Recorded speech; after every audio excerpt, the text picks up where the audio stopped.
잠자리 2타임 하는 거와 같은 시간 걸리는 거예요.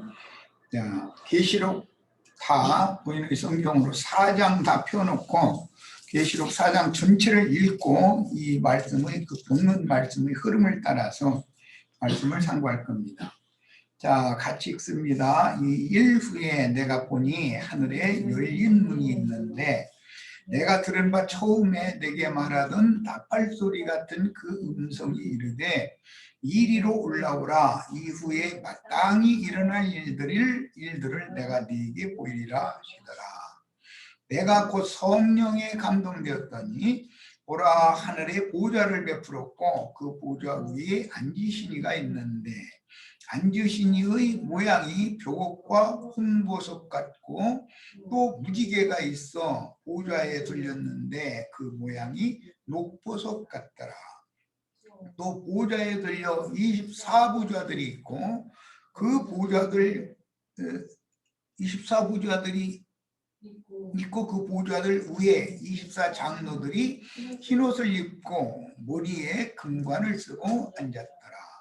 보좌로부터 번개와 음성과 우레소리가 나고 보좌 앞에 켠 등불 7이 있으니 이는 하나님의 7 영이라. 보좌 앞에 수정과 같은 유리바다가 있고 보좌 가운데와 보좌 주위에 4 생물이 있는데 앞뒤에 눈들이 가득하더라. 그 첫째 생물은 사자 같고 그 둘째 생물은 송아지 같고 그 셋째 생물은 얼굴이 사람 같고 그 넷째 생물은 날아가는 독수리 같은데 4 생물은 각각 6 날개를 가졌고 그 안과 주위에는 눈들이 가득하더라. 그들이 밤낮 쉬지 않고 이르기를 거룩하다 거룩하다 거룩하다 주 하나님 곧 전능하신 이시여 전에도 계셨고 이제도 계시고 장차 오실 이시라 하고 그 생물들이 보좌에 앉으사 세세토록 살아계시는 이에게 영광과 존귀와 감사를 돌릴 때에 24장로들이 보좌에 앉으신 이 앞에 엎드려 세세토록 살아계시는 이에게 경배하고 자기의 관을 보좌 앞에 드리며 이르되 우리 주 하나님이여 영광과 존귀와 권능을 받으시는 것이 합당하오니 주께서 만물을 지으신지라. 만물이 주의 뜻대로 있었고 또 지으심을 받았나이다 하더라. 그랬습니다. 자, 네, 오늘 이제 자료를 인터넷에 이미 올려놨으니까 각자 집에서 이것을 카피를 해가지고 읽으셔야 되는데 자료를 다운받지 못하시는 분들은 그냥 집중해서 들으시면 되겠어요. 자, 우선 계시록 4장 1절로 3절 인용했는데, 자, 같이 이제 본문 말씀으로 들어갑니다. 이 일 후에 내가 보니 하늘에, 여기 하늘이라는 그 용어에다가 표시를 해놨는데 하늘의 개념을 우선 이해를 해야 되기 때문에 그래요. 열린 문이 있는데 하늘에 문이 열렸다. 반대로는 음부의 문, 지옥문, 멸망의 문이 열리겠죠.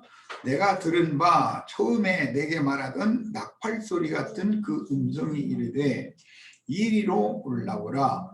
이후에 마땅히 일어날 일들을 내가 네게 보이리라 하시더라.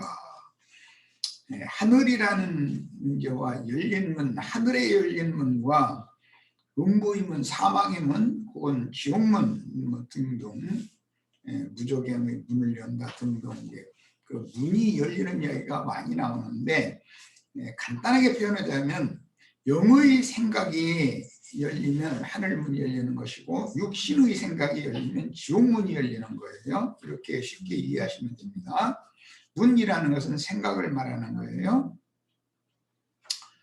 야, 그러면 당연히 하늘 하면 영이라는 말이 되겠죠. 그런데 예수 그리스도의 영이 참 하늘이고 그 예수 그리스도 영에 연합된 성령의 감동을 받은 영들은 하늘에 함께 앉혀지는 것으로 성경이 표현을 합니다. 하늘에 열린 문의 이상은 야곱의 베델 체험이며 필라델피아 교회의 사자에게 계시하신 대로 주님이 여시면 닫을 자가 없고, 주의 성령께서 사람의 심령을 감동을 하셔서 계시를 해주신다면 어떤 사람이 하나님이 여신 걸 닫을 수는 없는 거죠. 또 주님이 닫으면 똑같은 영을 가졌지만 죽은 영, 죽은 돌이라고 그러는데 생명 없는 돌, 죽은 영을 가지고 육신의 생각에 따라서 사물을 보고 특히 성경을 육신의 생각으로 보는 것이 굳어져 버리면 주님께서 문을 굳게 하늘의 문을 닫아 놓으셨기 때문인 것이죠. 이것은 여러 번 강조했지만 믿는다 하지만 할례 없는 블레셋 사람들로 대표되는 육에 속한 육적 신자들, 그들은 영적 할례를 받은 사실이 없어서 성소와 지성소 사이를 나누고 있는 둘째 휘장이 찢어진 적이 없기 때문에 하나님의 영광 보좌 앞에 나아가는 문이 닫혀 있는 상태인 거예요. 그러니까 구약 시대는 그 문이 닫혀 있었죠. 이제 예수님이 오셔서 그 문을 열고 새롭고 산 길을 열어 주셨어요. 자, 창세기 19장 24절 인용구를 봅니다. 여호와께서 하늘 곧 여호와께로부터, 하늘은 여호와와 동격이다, 동의 개념이다 라는 걸 알 수가 있죠. 그러면 성경이 말하는 하늘, 그러면 예수님과 동의 개념이다. 그럼 예수님의 몸을 하늘이라고 그러느냐? 그렇지 않고 예수님의 영을 하늘이라고 그러고, 예수님의 영의 중심 기능인 예수님의 양심을 영광의 보좌다 또는 속죄에서 씌운 자다, 이렇게 비유를 한 거예요. 자, 하늘 곧 여호와께로부터 유황과 불을 소돔과 고모라의 비같이 내리다 그랬어요. 하늘과 여호와는 동의 개념이며 예수 그리스도의 영은 그 하늘인 히브리서 9장에 나오는 말이죠. 지성소로 상징되었고, 주님의 양심은 지성소의 속죄소, 영광의 보좌 혹은 은혜의 보좌에 대한 실제입니다. 그러니까 성막이나 성전의 속죄소라고 하는 건 이것은 예수님의 청결한 신앙 양심에 대한 모형일 뿐인 것이지, 하나님의 영광 앞에 대제사장이 나간다, 이제 그것은 하나의 모형이고 그림자인 것이죠. 예수께서 구속을 이루신 후에 자신의 영 안에 계신 아버지의 영광 앞에 나가서 창세 전부터 아버지와 함께 가졌던 그 영화를 다시 취하시는 것, 그것이 참 하늘 성소에 들어가시는 거예요.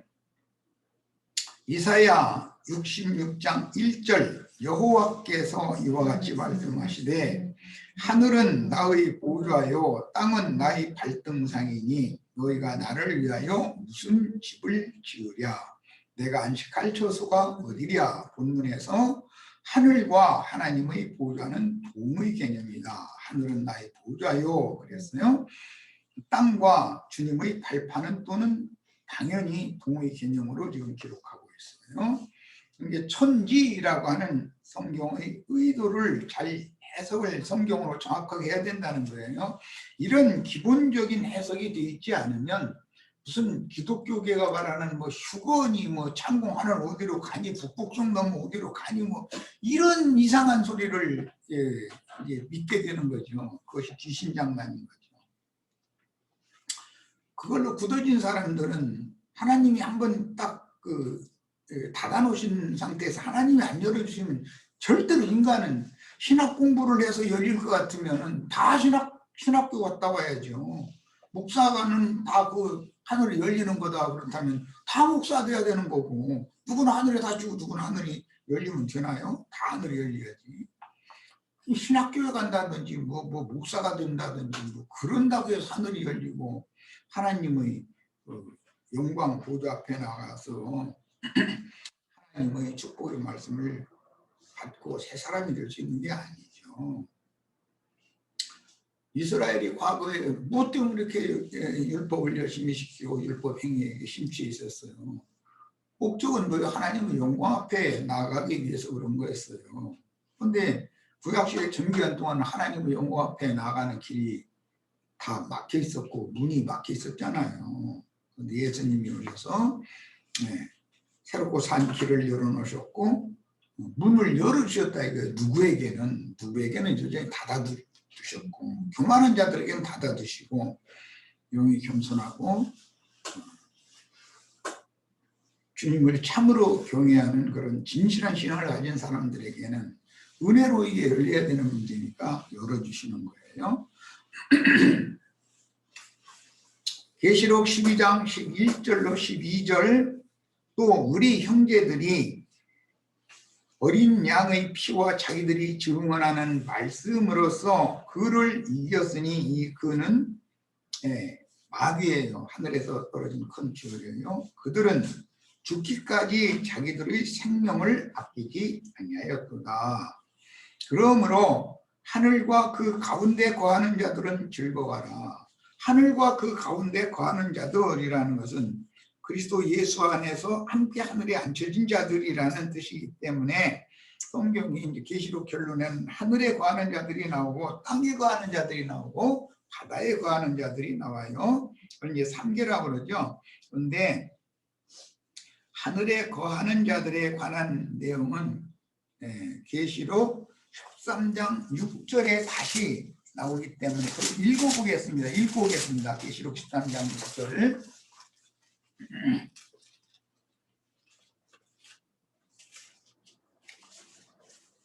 찾으셨죠? 짐승이 입을 벌려 하나님을 향하여 비방하되 그의 이름과 그의 장막, 여기는 이제 줄 썼습니다. 그의 장막은 하나님의 장막이에요. 곧 하늘에 사는 자들을 비방하더라. 산다라고 그랬는데 거한다. 하늘에 거하는 자들.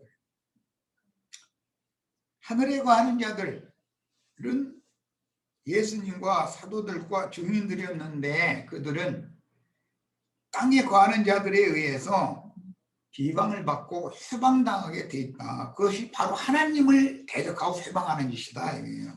하늘에 거하는 자들을 비방하는 것은 하나님을 비방하는 짓이다. 이런 말이잖아요. 자, 이 계시록 21장 3절도 읽고 오겠습니다.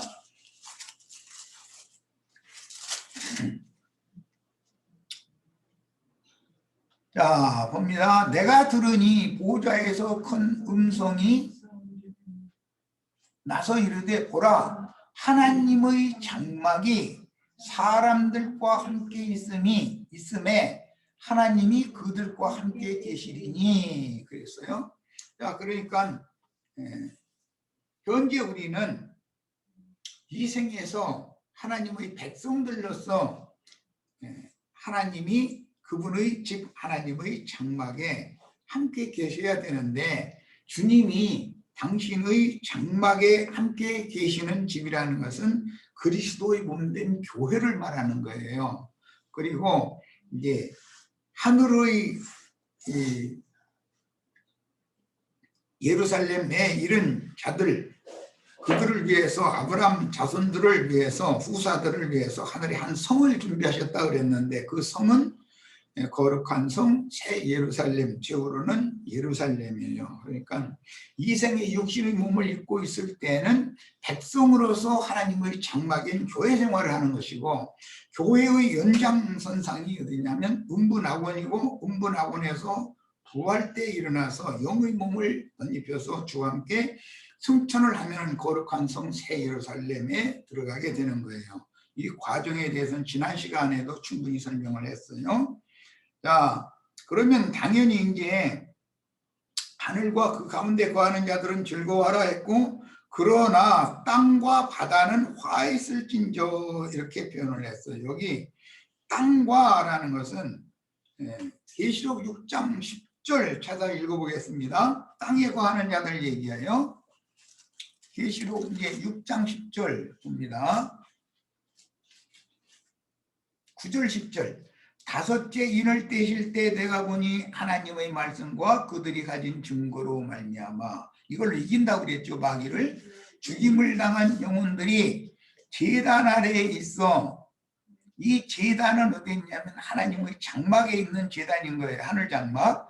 큰 소리로 불러 이르되 거룩하고 참되신 대주제여. 줄쳐놓습니다. 땅에 거하는 자들을 심판하여 우리 피를 갚아주지 아니하시기를 어느 때까지 하려 하시나이까. 거기 보면 박해를 이 사람들이 받아서 죽임을 당했는데, 그래서 하늘 성전의 제단 아래에, 제단에 구약 성경에는 제단 뿔에 제물의 피를 바르고 제단 아래에는 피를 쏟는 핏그릇이 있어서 거기에 피를 이렇게 모아두는 거예요. 그랬는데 그 피 흘린 자들이, 순교자들이 제물, 산 제물들이 되어져서 하나님 것으로 드려진 자들의 피가 모아졌다 이거예요. 하늘 성전의 제단에, 하나님의 장막 성전의 제단에 교인들의 피가 모아졌어요. 그 핏소리가 호소를 하는 얘기예요. 자, 이번에는 계시록 11장 7절, 11장 하면은 증인들 얘기죠. 두 증인. 자, 계시록 11장 7절 읽습니다.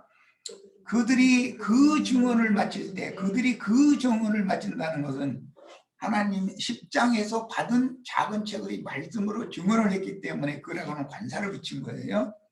그 증언을 마칠 때 무적행으로부터 올라오는 짐승이 그들과 더불어 전쟁을 일으켜 그들을 이기고 그들을 죽일 처인적 그랬어요. 그러니까 증인들은 죽임당하게 돼 있어요.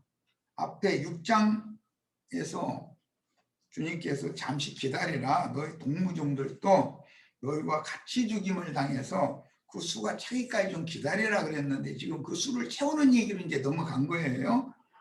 자, 이번에는 12장 12절은 아까 읽었죠? 13장 11절을 읽겠습니다.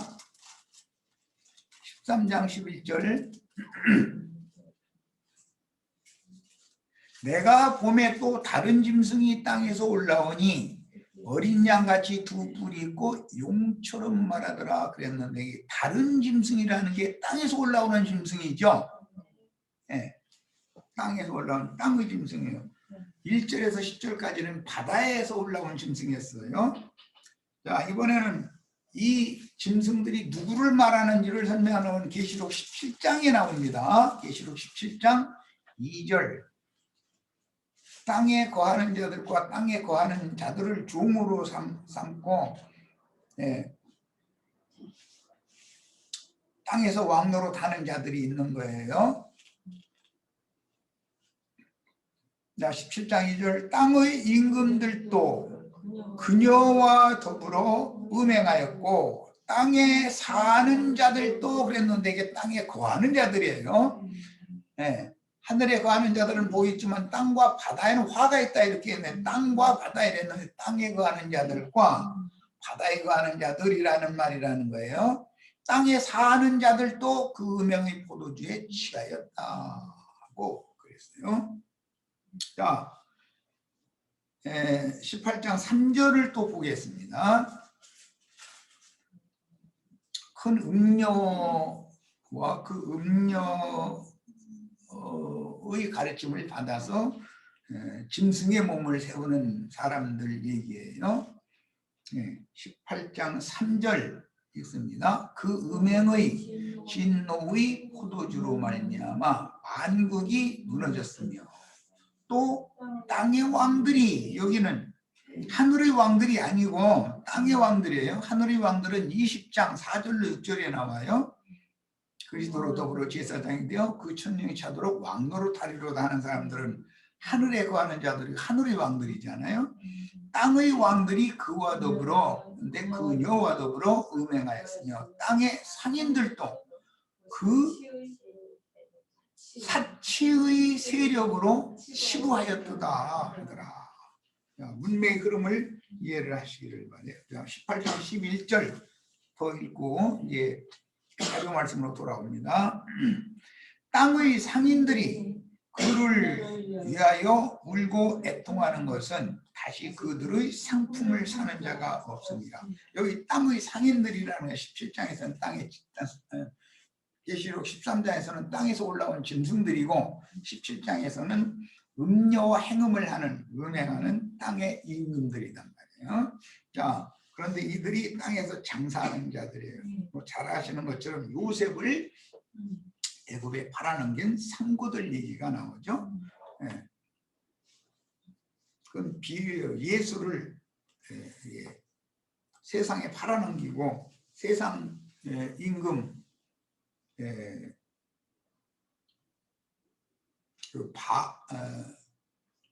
로마 황제의 대리자였던 총독 빌라도 총독에게 팔아 넘겨버렸잖아요.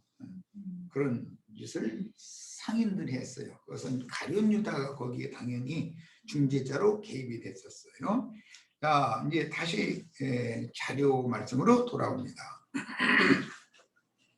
그러나 땅과 바다는 화 있을지니라. 이는 마귀가 자기의 때가 얼마 남지 않은 줄을 알므로 크게 분내요. 세상에서 구경화 누리던 좋은 시절이 다 갔다 이 말이죠. 너희에게 내려갔습니다 하더라. 이런 말씀을 보면 마귀도 하나님의 필요에 따라서 어느 때까지는 마귀가 권세를 주장하도록 허용을 한다는 걸 알 수가 있는 거예요. 이제 때가 되면 마귀에게서 그 권세를 뺏어버리는 것이죠.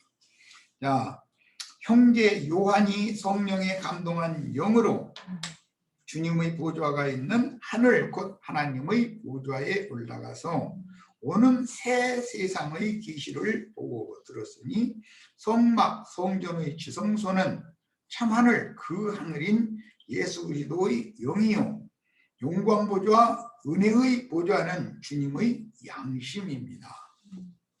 이것은 명확하게 이제 인식을 하고 계셔야 돼요. 그래야 계시록을 앞으로 더 나갈 수가 있습니다.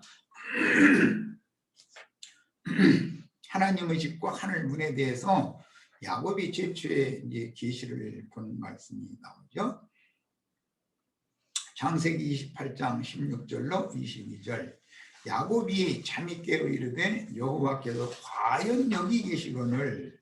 야곱은 지금 베델이라고 하는 곳에서 해가 져서 지금 돌베기하고 잠들었다가 일어났죠. 내가 알지 못하였도다. 이에 두려워하여 이르되 두렵도다. 이것이요 이것은 다름이 아닌 하나님의 집이요. 신약에서 하나님의 집은 교회라고 명확하게 설명하고 있죠. 이는 하늘의 눈이로다. 하늘의 눈이 야곱에게 이때 이미 열린 거죠. 이것은 비유예요. 자, 그 말은 뭔 뜻이냐? 하나님의 성령으로 야곱의 심령이 감동을 받은 상태였다는 거예요. 야곱이 아침에 일찍이 일어나 베개로 삼았던 돌을 가져다가 기둥으로 세우고, 이 돌은 한 반석이신 그리스도를 상징하고 기름 부음 받은 예수의 영과 혼, 예수의 몸, 메시아의 영혼, 몸은 하나님의 집을 세우는 기초석이 되는 거예요. 터가 되는 거죠. 그 다음에 기둥으로 세우고 그 위에 기름을 붓고 그 기름을 베델이라 하였더라. 예수님은 이 말씀을 반석 위에 집을 지은 지혜로운 사람, 모래 위에 집을 짓는 어리석은 사람, 이렇게 비유를 해서 설명을 하셨어요. 이 성의 옛 이름은 루스더라 그랬어요. 기름 부음을 받은 산돌로 세운 보석과 정금집, 예수 그리스도를 성령의 기름을 물같이 부어서 그 영을 또 저를 영접한 참 제자들의 심령과 마음에 동일하게 받게 하셨는데, 이게 그리스도의 터 위에, 그리스도가 이루신 구속 위에, 그 말이에요. 터 위에 그리스도의 생명으로 세우는 거예요. 그것이 하나님의 집이고 하나님의 영원한 안식처인 거예요. 그런데 이 집의 특징은 음부의 문을 얻는 그런 역할을 하는 거예요. 음부의 권세를 이기는 역할을 하는 거예요. 이게 음부의 문, 음부의 권세라는 건 세상교계, 유대교, 치제 그 사람들의 이상 계시 그들이 가르침이 문을 연다 그러지만 사실은 하늘 문을 닫고 지옥 문을 여는 거죠. 그에 대해서 이상을 명확하게 볼 필요가 있어요. 그래서 베드로전서 2장 4절로 5절에 보면 너희도 산돌같이 그리스도께로 나와서 하나님의 집으로 세워져야 된다 이렇게 표현을 했고, 계시록 21장 9절로 27절에 보면 12 진주문 이야기가 나오고 12 보석 이야기가 나와요. 이게 이제 24 장로를 실현하는 말인데 출애굽기 28장에서 인용하는 거예요. 1년 1차의 대속죄일 제사 때 대사제는 호마노라고 하는 그 두 보석에 6지파씩 연치대로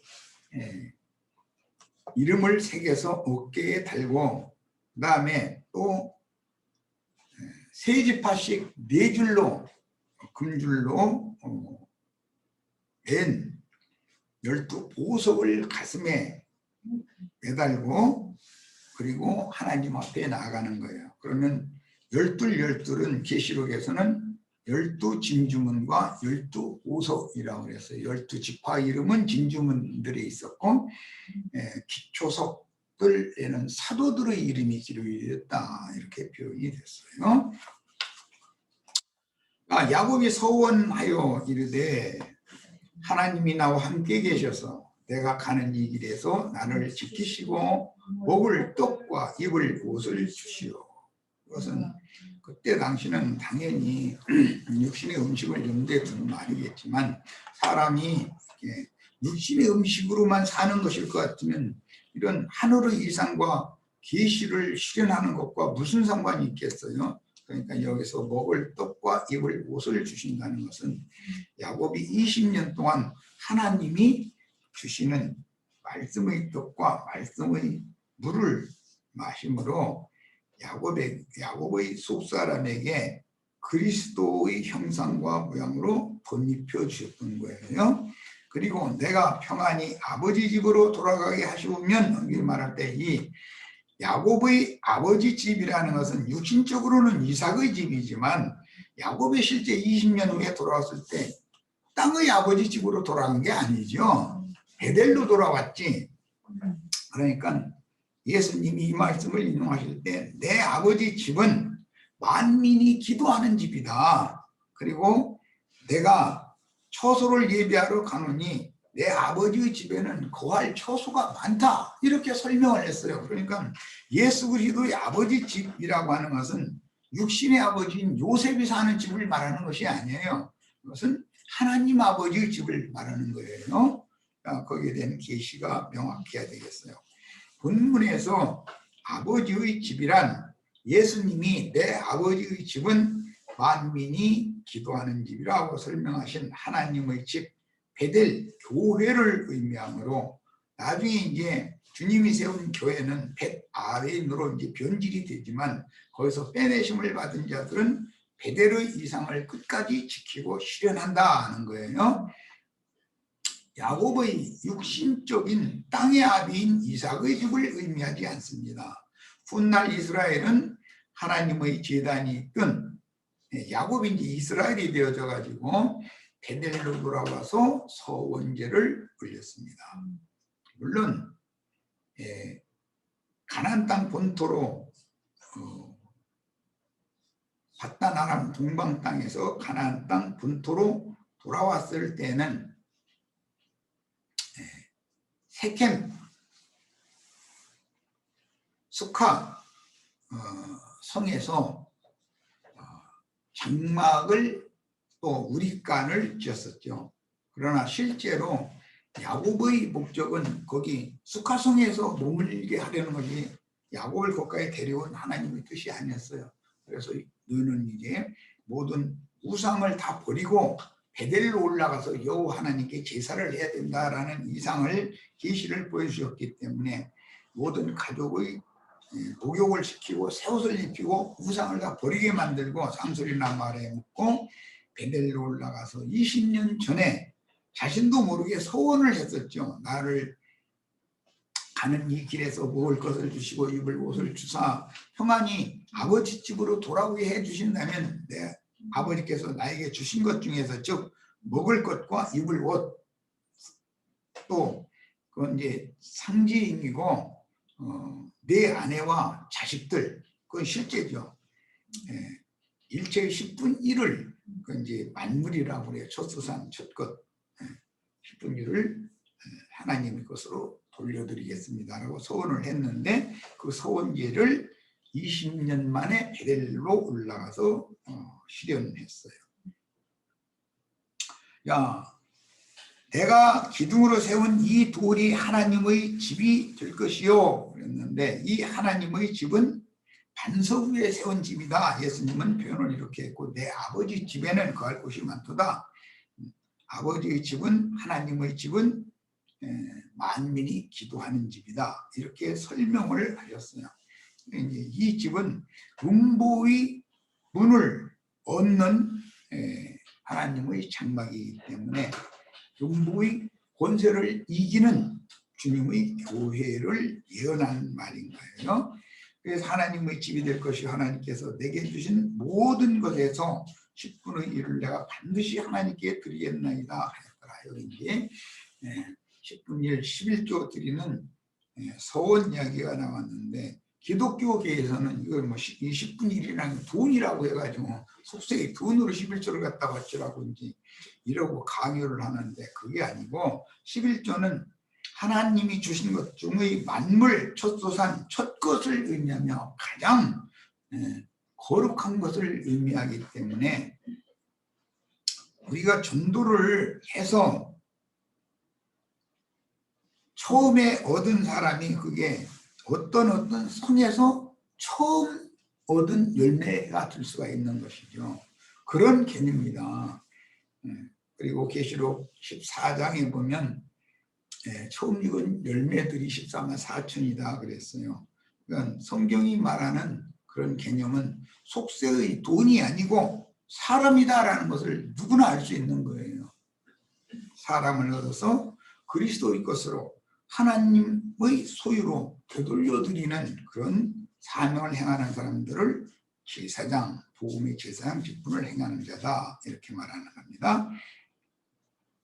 자, 그 다음에 계시록 3장 7절로 12절 빌라델피아 교회의 사자에게 편지하라. 거룩하고 진실하사 다윗의 열쇠를 가지시니 곧 열면 닫을 사람이 없고 닫으면 열 사람이 없는 그가 이르시되 볼지어다 내가 네 앞에 열린 문을 뒀으니 하늘에 열린 문이 요한에게 계시되었잖아요.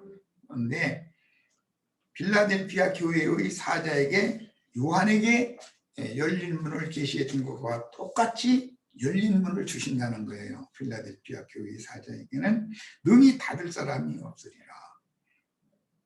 내가 네 행위를 아노니 네가 적은 능력을 가지고도 내 말을 지키며 내 이름을 배반하지 아니하였구나. 이 믿음을 지키며 달려갈 길을 끝까지 마친다는 것이 쉬운 일이 아니다. 여러 가지 우여곡절의 시험들이 신앙생활에 있게 마련이다라는 걸 여기에서 암시해 주고 있는 거예요.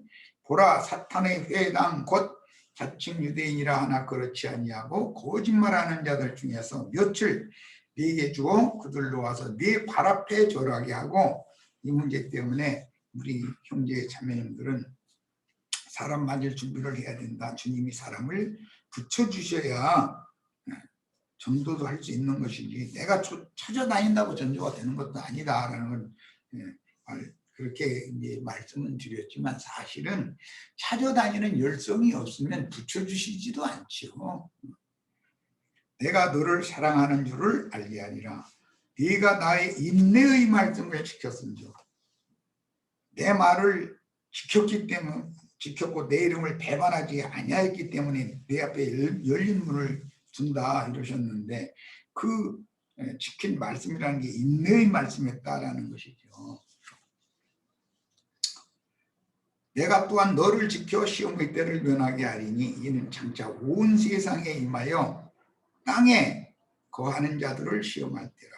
땅에 거하는 자들은 아까 이미 읽고 왔어요. 이것은 바다에서 올라온 자들과 땅에서 올라온 자들을 대비하는 말이고 기독교인들을 말하는 거예요. 세상 사람들은 바다 사람들이죠. 야, 내가 속히 어리니 내가 가진 것을 굳게 잡아서 아무도 내 멸관을 빼앗지 못하게 하라. 이 멸관이라는 것은 필라델피아 교회의 사자에게 붙여둔 영혼들을 말한다라는 건 이미 오늘 말씀을 드렸고 첫 시간 저기까지가 되겠구나. 이기는 자는 내 하나님 성전의 기둥이 되게 하리니 그가 결코 다시 나가지 아니하리라. 내가 하나님의 이름과 하나님의 성 곧 하늘에서 내 하나님께로부터 내려오는 새 예루살렘의 이름과 나의 새 이름을 그 위에 기록하리라. 이렇게 이미 성경의 앞에서 일곱 교회 사자에게 편지하시는 말씀 중에 오늘 4장으로 넘어가는 이 말씀의 설명이 나와 있었어요. 첫 시간 여기까지 해서 마치겠습니다. 시간 조금 오버됐네.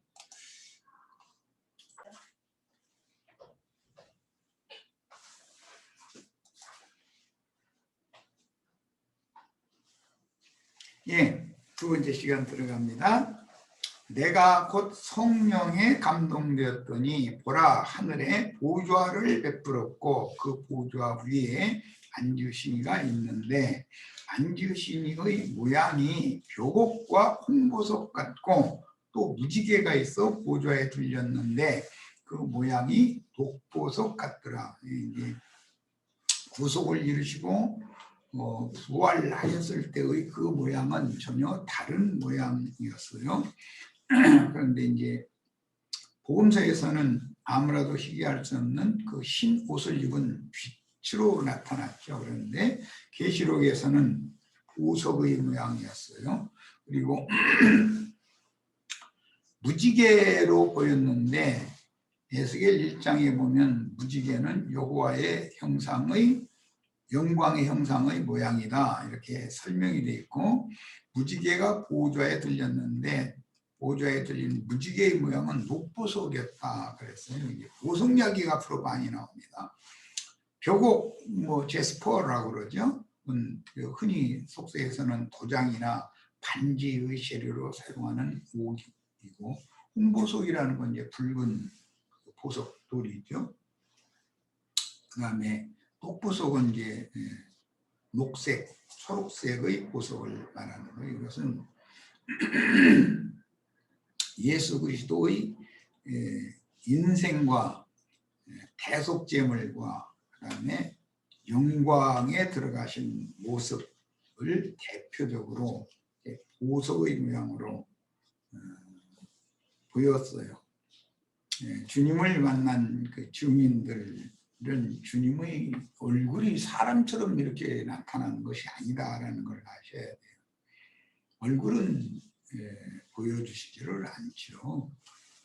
옷자락만 보이고 음성만 들려주시는 거예요. 주님과 얼굴을 맞대고 뭐 얘기 나눴다 이런 게 글쎄 그거는 그런 성경과는 맞지 않는 이야기입니다. 하늘에 베푸신 보좌는 성막, 성전, 지성소의 속죄소, 시은좌, 은혜의 보좌라고 그러죠. 영광의 보좌라고 돼요. 이걸로 상징이 되었고 아브라함의 후사들을 위해서 하늘에 준비하신 한 성인 위에 있는 예루살렘 곧 하나님의 영광만 충만한 거룩한 성 새 예루살렘입니다. 그리스도께서 인간 세상에 내려와 구속을 위해서 죽임을 당하시고 그런 예수의 몸은 홍보석이죠. 예수의 영혼은 홍보석으로 형상화됐죠. 장사되었다가 부활 승천하여 하나님의 영광에 참여하신 그 모습은 교곡 홍보석 이것은 세상에 오셔서 구속을 위해서 죽임당하셨다가 부활하신 예수를 말한 거고, 무지개의 모양으로서 녹보석으로 보이는 무지개 모양은 주님 생명이신 그리스도의 표현이기 때문에 창세 전부터 아버지와 인자 예수가 인격적으로 함께 가졌던 그 영광을 지금 되찾은 상태를 이렇게 형상화해서 보석, 새 보석으로 비유를 했어요. 자, 그다음에 그리스도께서 인간 세상에 오셔서 구속을 위해 죽임을 당하시고 장사되었다가 부활 승천하여 하나님의 영광에 참여하신 후 천국의 영광인 하늘과 땅의 모든 권세를 받아 가지고 영광 중에 시천사들인 작은 소자들, 증인들, 계시록에서는 네 생물로 대표가 되었어요. 함께 강림하여 음부의 권세를 이기는 주님의 교회, 음부의 문을 얻는 종들을 통해서 주님의 교회를 세웠어요. 주님의 교회는 음부의 권세를 이기는 교회여야 되는 거예요. 그럼 음부의 권세, 음부의 문이라는 것은 사실은 지옥사자들에게 그들이 이상과 계시를 받았다고 해서 설교하는 것들이 전부 그게 음부의 문이고 음부의 권세인 것이죠. 도적같이 재림하여 모든 민족을 그 앞에 모으고 제자들에게 이스라엘 12지파를 판단하는 구원의를 주셨고, 이건 굉장히 지금 난해한 문제인데 그 영이 되신 주님이 제자들에게 비밀스럽게 임하셔가지고 절기율법을 실현하게 하기 위해서 하나님을 믿는다 하는 각 처소들에서 모든 민족들에 흩어져 살던 이스라엘 사람들이나 이방인들, 하나님을 믿는 이방인들을 예루살렘 신전 앞에 다 둘러모아서 사도들을 통해서 복음 말씀을 전하게 하시면 두 부류가 나오게 돼 있어요. 누구는 형제들아 그리하면 우리가 어떻게 해야 구원을 얻을 것이냐고 회개하고 돌이키는 무리가 있고, 어떤 사람들은 대낮부터 술에 취해가지고 그런 쓸데없는 소리를 한다 이러면서 박해하고 매질하고 가두고 그런 일을 하는 자들로 갈라지게 되어 이것을 오른편 양과 왼편 염소를 분별한다 이렇게 표현을 해요. 모든 민족을 주님 앞에 모은다라는 말은 절기 제사를 실현한다 그런 뜻이에요. 자, 이 말에 대해서 이해가 있기를 바랍니다. 이스라엘 12지파를 판단하는 권위를 2000년 전에 베드로와 11 사도들에게 줬어요. 그래서 우리가 하나님의 말씀을 듣는 것보다 너희 사람의 말을 듣는 것을 더 중요하게 여겨서야 되겠느냐 이렇게 말을 했어요. 그래 하면서 오히려 자신들을 박해를 하는 자들을 판단을 했어요. 그리고 우리는 하나님의 말씀을 너희가 아무리 박해를 해도 전하지 않을 수 없다. 그러면서 이적 기사를 행해가면서 복음을 전했어요. 복음을 받아들인 사람은 오른편 양들이 되는 것이고, 그렇게 복음을 대적하는 자들은 왼편의 염소들이 되는 거였어요. 이 일이 교회 시대를 종결하고 새 시대가 이루어질 때도 또 한 번 똑같이 일어난다. 이게 절기율법이라는 것이 성취되는 때가 온다 이런 거예요.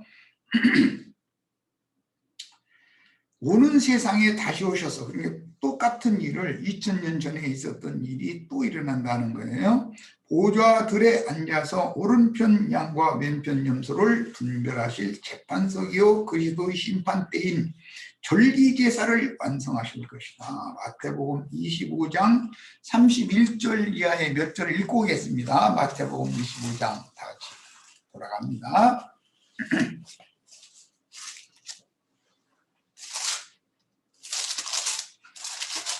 31절 인자가 자기 영광으로 모든 천사와 함께 올 때 여기 모든 천사는 지천사들과 그룹 천사들이 함께 오는 거예요. 올 때 자기 영광의 보좌에 앉으리니 그 영께서 교회 위에 보좌를 정하는 것을 의미하는 것이고 개인적으로는 제자들의 심령과 마음을 보좌로 삼는 걸 의미하는 거예요. 모든 민족을 그 앞에 모은다 그랬어요. 자, 모든 민족을 어떻게 그 영이신 주님 앞에 모을 것인가. 이것은 오순절 절기 때 절기를 지키러 각 모든 민족들에게 흩어져 살던 믿는다 하는 사람들을 절기를 지키러 모이게 되는 거예요. 그러니까 기독교계 사람들이 자신들의 회당이나 소위 말하는 성전이라고 하는 곳에 다 모이는 그곳에 교인들을 보내가지고 거기서 전도를 하게 하시는 때가 온다 그런 말이에요. 거기서 받아들이는 사람은 오는 세상의 오른편 양이 될 것이고 거부하고 박해하는 사람들은 염소가 되는 거예요. 이것에 대해서 이해가 있어야 되고 28장으로 가겠습니다. 마태복음 28장 설명을 조금 첨언하기 위하여 그래요. 19절 20절 읽겠습니다.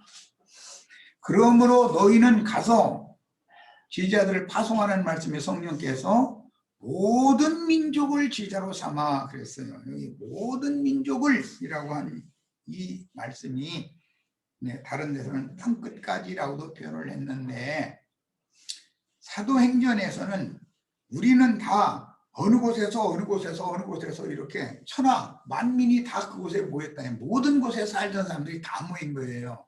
그렇게 만드신다는 걸 이해를 보시기를 바라요.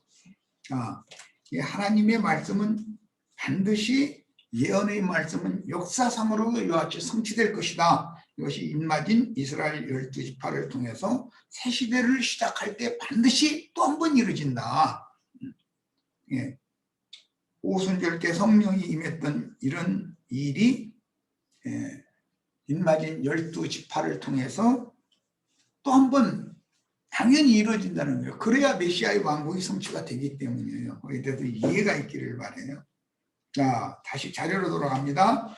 그러므로 현세의 주님의 보좌는 그리스도의 세몸인 교회이며 교회들에서 이기는 자들을 빼내어 뱀의 낯을 피하여 양육한 영혼들을 음부낙원으로 데려가서 충만한 수를 채운 후에 그 부활, 즉 첫째 부활에 참여한 자들을 영광의 도성으로 데려가실 때는 당연히 영의 몸을 흰두루마기를 이렇게 입혀주신다 그랬는데 영의 몸을 덧입혀가지고 데려가시는 거예요.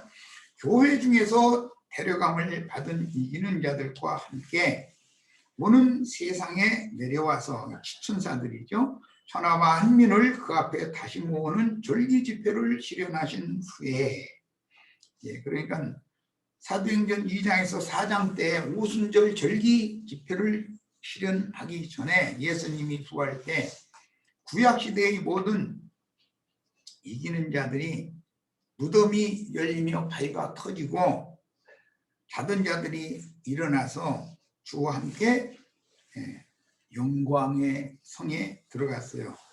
그 일이 사도행전에서 성취가 되었고 오는 세상에서 또 이루어진다 이거예요. 한 번 더. 그 다음에 소자들 즉 내생물들 장로들에게 당세의 백성 중에서 이건 대표자들이에요. 그 당세 사람들의 구속받은 사람들, 구원 얻은 사람들을 대표성으로 지금 말하는 거예요. 당세의 백성 중에서 우편 양과 좌편 염소를 분별하게 하신 후에 그 천년이 차도록 새 세상을 경영하시게 되는데 이것이 메시아 왕국의 성취인 것이다. 현세에는 교회가 메시아의 왕국인 것이며 여기가 낙원이에요. 자, 주님의 영원한 보좌는 성막 성전의 지성소에 있는 속죄소인 영광의 보좌이며 땅의 짐승들과 바다 짐승들이 썩어질 영광 보좌.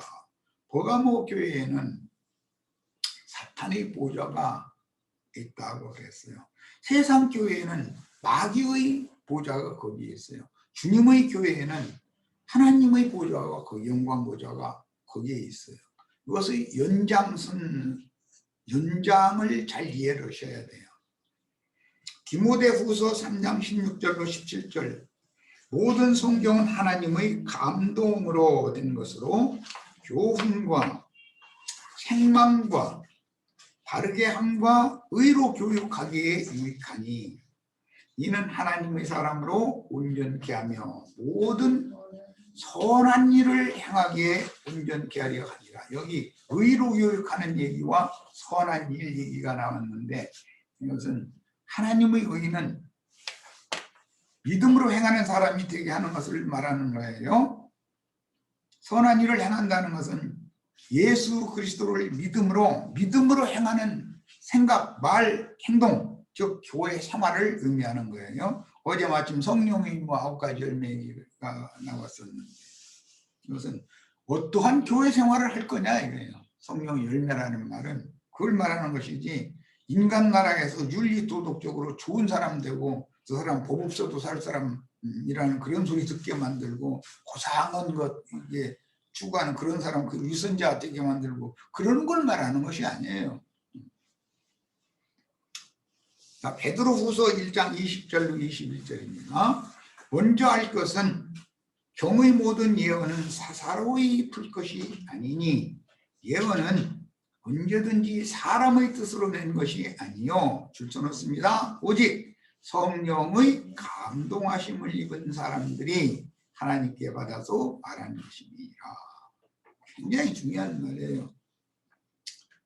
하늘 보좌로 올라가려면 성령의 감동을 받아야 되기 때문이에요.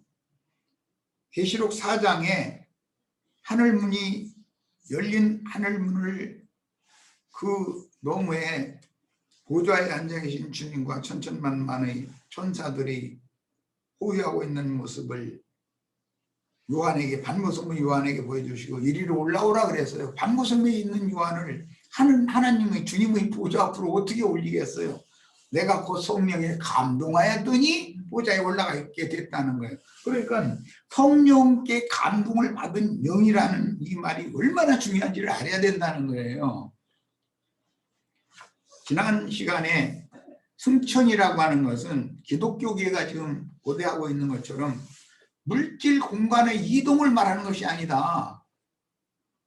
우리가 육신의 몸을 벗고 호련히 변화돼서 북극성 넘어 북두칠성 어디로 가고 이런 얘기하는 것은 그럼 말도 같지 않은 소리 하는 거예요. 북극성이라고 하는 것은 가장 높은 처소를 상징하는 것이고, 거기는 하나님의 우주 창조를 시작할 때 거기에서 시작해서 거기서 마친다라는 그런 개념인 것인데, 그것은 비유다. 가장 높은 분은 하나님 자신이죠. 하나님의 보좌가 있는 것이 북극성인 것이지 어디가 북극성이겠어요.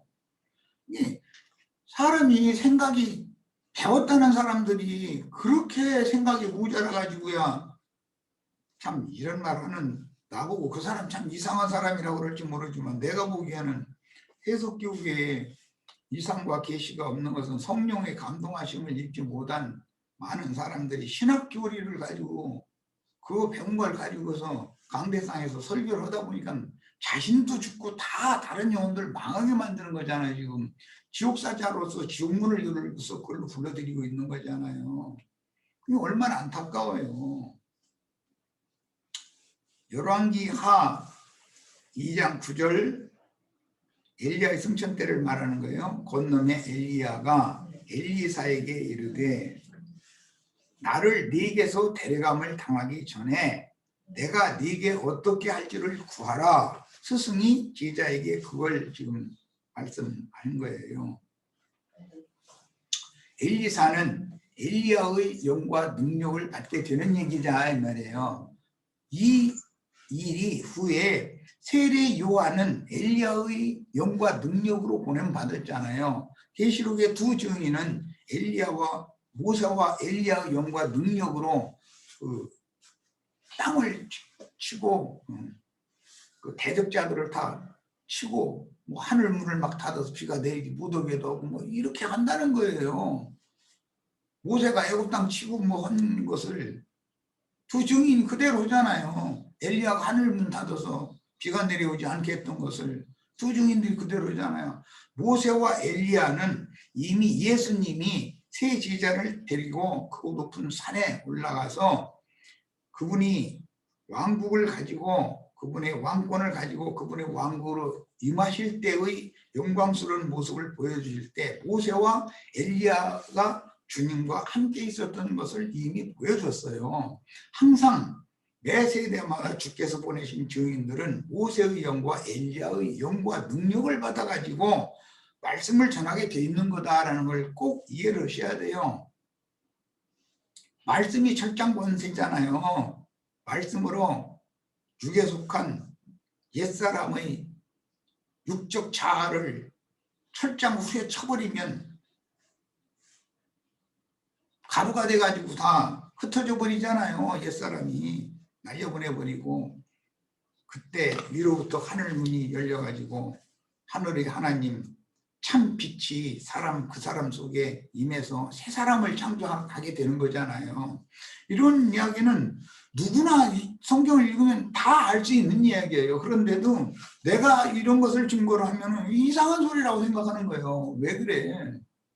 육에 속하고 땅에 속한 사람의 육적 자아로 굳어져 있다. 죄 땀으로 꽉 막혀 있다 이거예요. 그래서 그래요.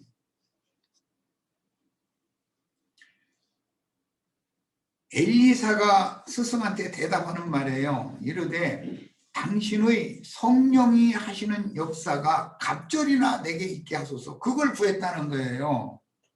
자, 성령에 감동한 영감, 히브리어는 이제 루아흐라고 그러는데 성령이니 당신에게 머무신 성령이라는 뜻으로서 신약시대에 침례자 요한은 엘리야의 심령과 능력으로 보내심을 받았고 계시록 11장의 두 증인은 모세와 엘리야의 영과 능력으로 그 사역을 수행한다. 그러면 이건 매 세대마다 2000년 전에 그런 일이 계시록까지 다 있었으니까 매 세대마다 이런 역사가 일어나야 이방의 충만한 수가 채워질 거 아니겠어요? 순교자의 수도 채워질 거고. 자, 이제 계시록 4장 2절 이리로 올라오라 하시니까 내가 곧 성령에 감동하였더니 그랬어요. 하늘 보자 앞으로 올라가려면 어떻게 하면 돼요? 성령에 감동하면 되는 거예요. 육신의 몸은 밤무섬에 지금 귀암살이 하고 있어요. 이건 영의 일이잖아요. 하늘문이 열려서 하늘로 올라가고 말고 뭐 이런 얘기를 육신의 몸이 죽지도 않고 뭐 화려히 변화돼서 휴거된다고 이런 소리에 고지 듣고 있으면 큰일 납니다. 어린 양의 피로 씻음을 받은 양심은 믿음으로 참 하늘인 예수의 영에 연합되므로 속사람을 주님의 영광 보좌, 은혜의 보좌이며 속죄소 이 실제인 그리스도 예수의 양심 앞에 승천시킨다.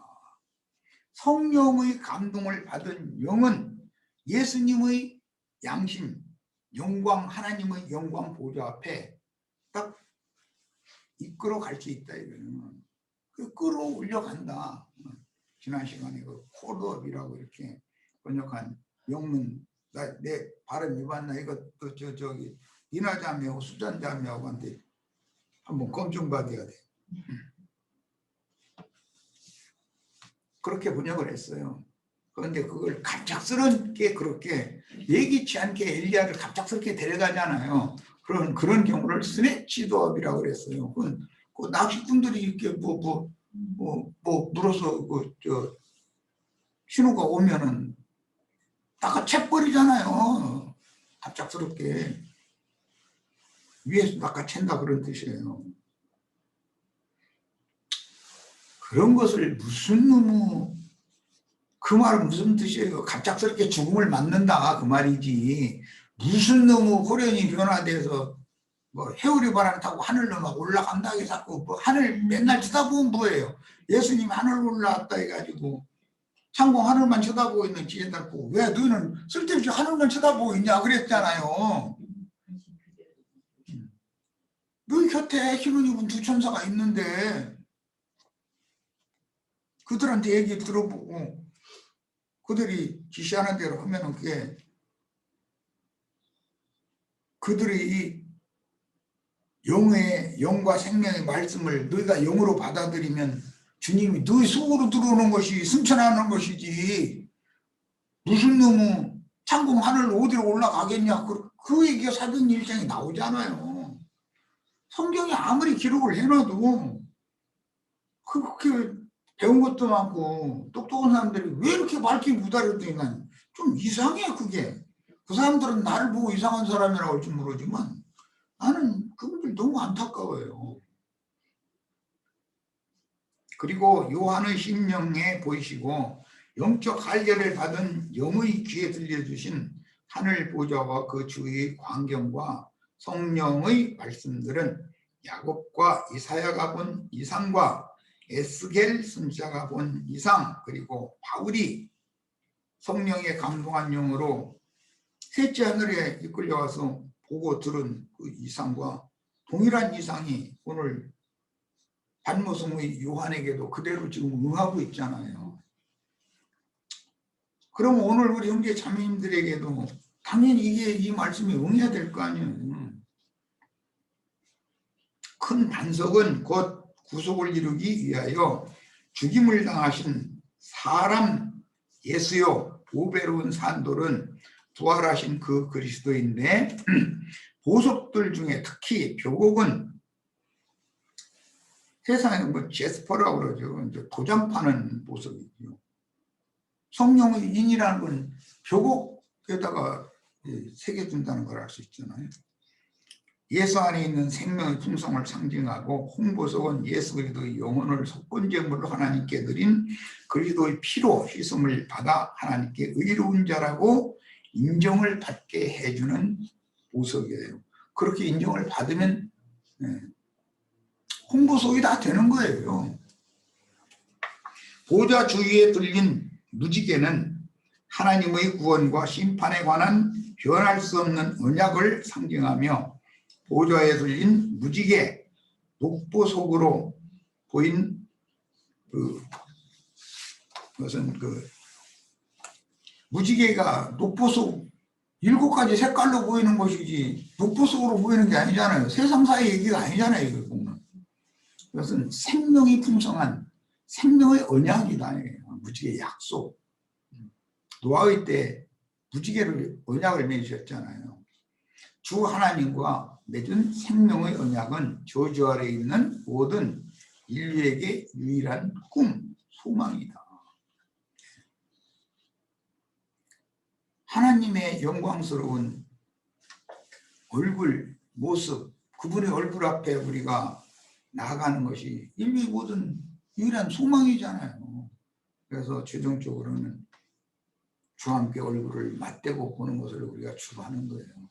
그런데 이 생에 육신을 입고 있기 때문에 주님의 얼굴을 본 사람 하나도 없어요. 모세도 주님의 얼굴을 본 적 없어요. 디모데서에 보면 하나님의 영광스러운 얼굴을 아무도 볼 수 없다 이렇게 표현이 되어 있어요. 그건 육신을 입었을 때는 안 보여주시는 거예요.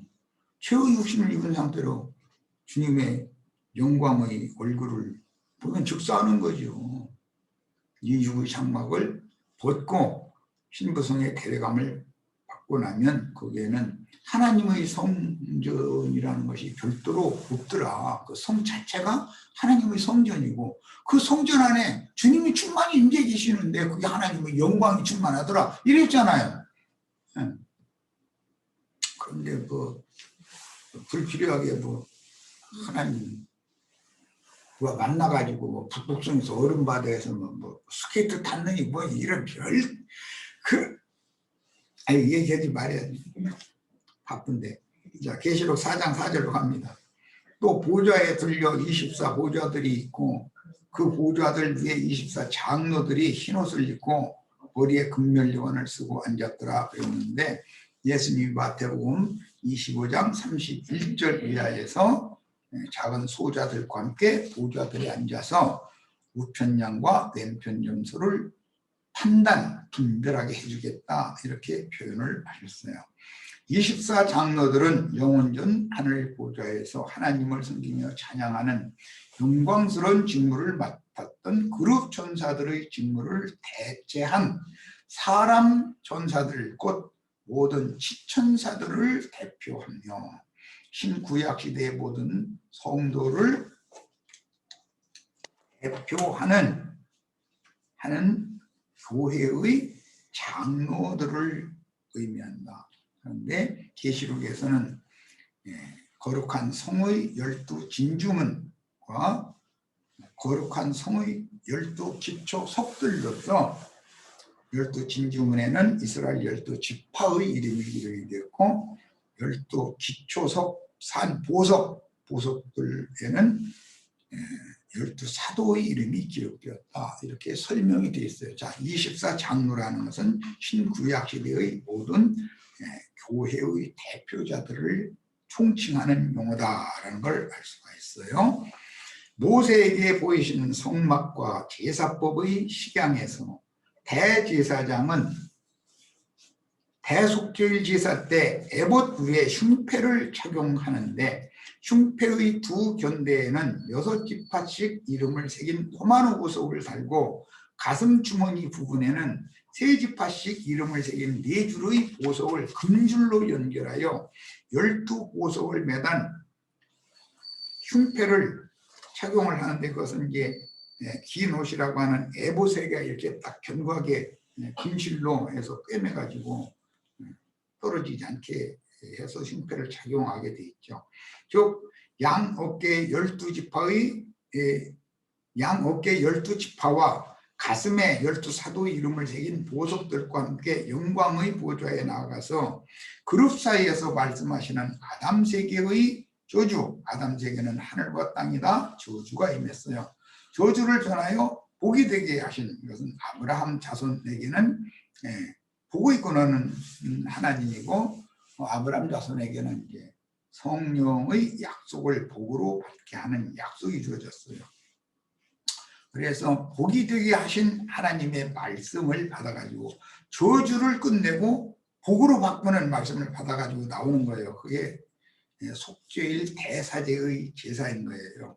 성막들에서 분향하던 성도들에게 두 손을 들어서 축도를 해줍니다. 그것을 재림이라고 그래요.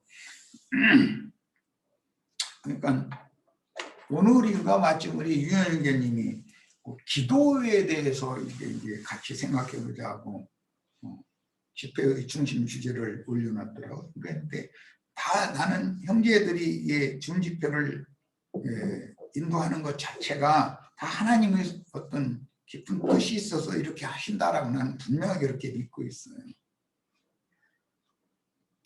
기도는 이제 크게 뭐 3가지를 예별할 수 있는, 첫째는 회개하는 거예요. 그 다음에는 서원을 아뢰는 거예요. 그런데 대부분 육체의 욕구를 채워달라고 이렇게 하죠. 서원을 아뢰는 것은 나로 하여금 빨리 이 육성을 벗어버리고 예수 그리스도의 형상과 모양으로 재창조된 모습으로 이 육을 벗어버리고 영광의 성에 들어가도록 나에게 은혜를 입혀 주시라고, 그걸 구해야 참다운 서원 기도가 되는 것이죠. 그리고 또 한 가지는 축도하는 거예요. 사람들에게 내가 은혜를 입고 내가 받은 은혜를 다른 사람도 함께 입도록 다른 사람들에게 축복의 말을 해야 된다 이거예요. 그럼 축복하라고 그러면 막 돈 많이 벌고 뭐 사업 잘 되고 그런 생각을 가지고 있으니 이게 도대체 말이 안 통하는 거예요. 가장 큰 축복이라는 것은 성령의 약속을, 아담 세계의 저주를 변하여 아브라함에게 약속하신 그 성령의 약속을 복으로 바꿔서 받게 하는 것, 그것이 축도인 거예요. 그 세 가지가 대표예요. 회개하는 것, 소원을 아뢰는 것, 그다음에 축복하는 것, 세 가지가 오늘 그 주님께 잘 하시라고 내가 미리 이 말씀을 잠깐 드린 거예요. 대제사장의 제사가 이렇게 3단계를 한다. 먼저는 회개를 위해서 제물을 죽이고 피를 뿌리는 거예요. 속죄하는 거예요. 그 다음에는 이 백성들이 지난 한 해 동안에 이런 여러 가지의 범죄들을 저질렀지만 내가 대표로 드리는 이 제물을 받으시고 이 백성들은 용서해 주세요. 소원 기도를 하는 거예요. 대제사장은. 그러면 지난 1년 동안 너에게 맡긴 이스라엘 백성들의 모든 죄가를 내가 다 용서했다. 그럼 나와서 그 말씀으로 축도를 하는 거예요. 축도의 말씀하는 거. 그게 기도예요. 제사라는 건 기도하는 거지, 분양하는 거니까. 이런 구약시대의 속죄제사로 상징된 모형은 구원하시는 여호와인 예수 그리스도께서 세상의 모든 범죄를 대신 짊어지고 하나님의 영광 앞에 승천하여 속죄함으로 하나님의 받으심이 된 후에 단번에 구속을 실현하였고 그 영으로 재림하여 믿는 참 제자들에게로 돌아와서 저주를 그 영의 약속을 복으로 선포하실 것에 대한 그림자입니다. 저주가 변하여 복으로 바꿔지는 것. 아담을 통해서는 저주가 들어왔고 아브라함을 통해서는 복이 들어오는 거예요. 성경의 결론인 거룩한 성 새 예루살렘의 12진주문과 12기초석들로 완성되는 24반열은 구약 백성들인 이스라엘과 신약 백성들인 참 이스라엘을 합한 모든 하나님의 친백성들을 대표하는 장자들의 총회를 대표하는 자들을 24장로들이라고 암호화해서 말씀하는 것이다. 자, 두 번째 시간 여기까지서 마치겠습니다.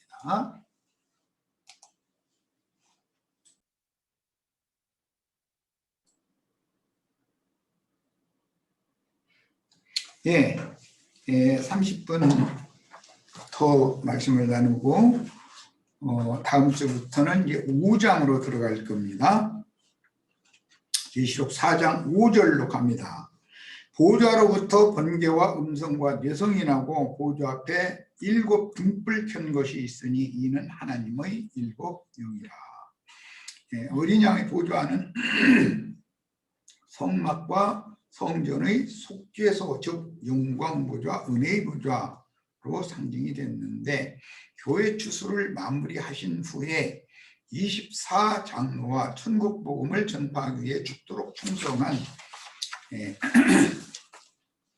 지혜로운 종들인 온전케 된 의인의 영들과 구속받은 모든 피조물인 네 생물은 하나님의 증인들, 하나님의 아들들과 함께 영광을 받으며 로마서 8장 18절로 24절에 보면 모든 피조물들이 하나님의 아들들과 함께 영광을 받을 것에 대해서 예언이 되어 있어요. 주님은 지천사들과 함께 오는 세상을 다스리십니다. 그러니까 지천사들을 즉 뇌생물은 구속하신 땅의 모든 백성들을 대표하는 자들이다라는 개념을 잘 이해를 하셔야 돼요. 그게 다 증인들이죠. 선교자들이고 그룹 천사들과 함께 저주하신 물질세계의 옛창조를 심판하고 그 영의 약속을 받은 참 제자들에게 실현할 새 창조 세계인 영계를 영원히 다스림으로 성경을 완성하시려고 교회 추수가 끝나면 약속하신 메시아의 왕국을 그 1000년이 차도록 경영하십니다. 네, 그 1000년이라고 하는 것은 안식년의 실현인 것이죠. 네, 신년의 완성이고 주님이 오는 세상의 영광 중에 나타나실 때는 작은 자들, 소자들인 그 1000년이 차도록 그리스도로 더불어 제사장이 되어 왕 노릇할 지혜롭고 충성스러운 증인들과 함께 보좌들이 앉아서 오는 세상의 양들과 염소를 분별하고 새 세상을 다스릴 그리스도의 심판 때는 절기 집회의 성취입니다. 아까 이미 절기 집회, 모든 민족을 그 영이신 주님 앞에 모으는 것이 뭔가를 이미 설명했어요.